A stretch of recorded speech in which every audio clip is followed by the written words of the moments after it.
Beliau mengajarkan bahwa untuk memutus narkoba, berhentilah merokok. Karena merokok itu ibaratnya orang doyan sambal. Level PD1, coba lagi level 2, level 3, akhirnya ya narkoba itu memutus. Alhamdulillah komitmen itu dijunjung tinggi sehingga tidak ada satupun sivitas Al-Zaitun yang merokok karena kesadaran. Selain itu banyak hal gagasan-gagasan beliau yang kemudian dibangun di Al-Zaitun, membangun lingkungan yang dulu tandus tidak terpelihara kemudian bisa dihijaukan menjadi lingkungan yang sangat menyehatkan bagi para santri, jadi investasi kesehatan bagi para santri. Kalau Indonesia dikenal sebagai warga yang paling malas jalan kaki. Itu pernah ada survei yang menyebutkan negara paling malas jalan kaki Indonesia. Maka Syekh Al-Zaitun mengajarkan kepada kami untuk OKK, olahraga kebugaran kaki.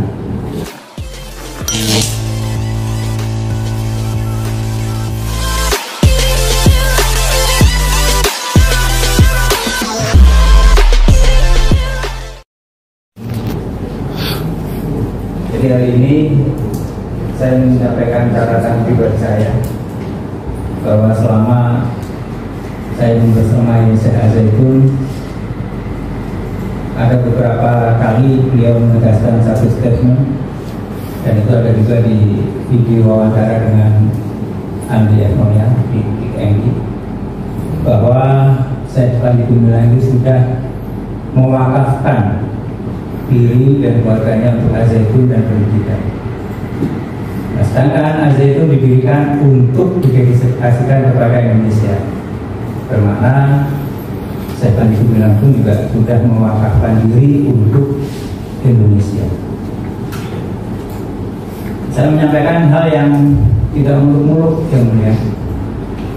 Kalau hari ini kita searching di Google dengan kata kunci darurat Indonesia, itu akan banyak bermunculan. Indonesia darurat perokok anak, Indonesia darurat narkoba, Indonesia darurat tawuran, Indonesia darurat intoleransi, dan lain sebagainya, darurat-darurat. Dan ini sudah dibuktikan oleh Syekh Al-Zaitun bahwa dengan pendidikan berasrama semua itu tertanggulangi.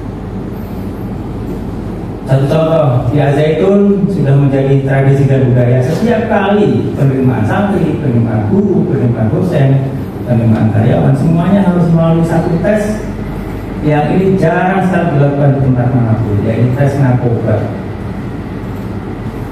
Kemudian ketika santri libur, kembali ke Al-Zaitun dilakukan kembali tes narkoba.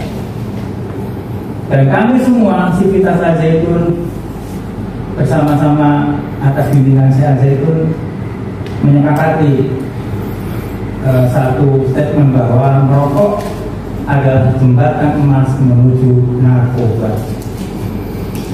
Beliau mengajarkan bahwa untuk memutus narkoba, berhentilah merokok. Karena merokok itu ibaratnya orang doyan sambal. Level PD1, coba lagi level 2, level 3, akhirnya ya narkoba itu memutus. Alhamdulillah komitmen itu dijunjung tinggi sehingga tidak ada satupun sivitas Al-Zaitun yang merokok karena kesadaran. Selain itu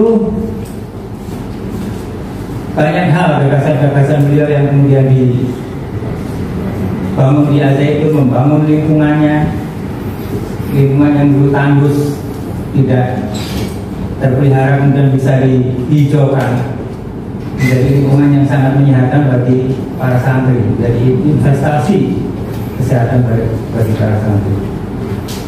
Kalau Indonesia dikenal sebagai warga yang paling malas jalan kaki.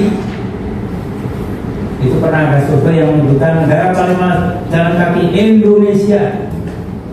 Maka Syekh Al-Zaitun mengajarkan kepada kami untuk OKK, olahraga kebugaran kaki.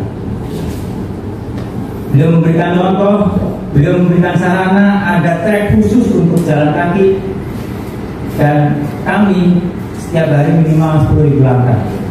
Itu sudah lebih tinggi dari Hong Kong yang ditetapkan sebagai negara paling rajin jalan kaki, 7.000 langkah. Maka kalau surveinya di Al-Zaitun, Indonesia dikenal sebagai negara yang paling rajin jalan kaki. Ini contoh-contoh yang tidak mulut-mulut, artinya sudah menjadi hal yang dibuktikan oleh Syekh Al-Zaitun. Kemudian selama kami membersamai Syekh Al-Zaitun, tidak ada kegiatan satupun kecuali untuk memajukan pendidikan. Pendidikan bukan hanya Al-Zaitun, tapi juga pendidikan di Indonesia Raya ini. Konsep beliau sangat luar biasa. Keprihatinan terhadap kondisi pendidikan hari ini dijawab dengan gagasan-gagasan. Yang hari ini berjalan, ada pelatihan pendidikan, pelatihan pelaku didik yang disitu mengajak para profesor setiap pekan untuk bertukar pikir di Al-Zaitun, bagaimana membangun pendidikan yang maju untuk Indonesia.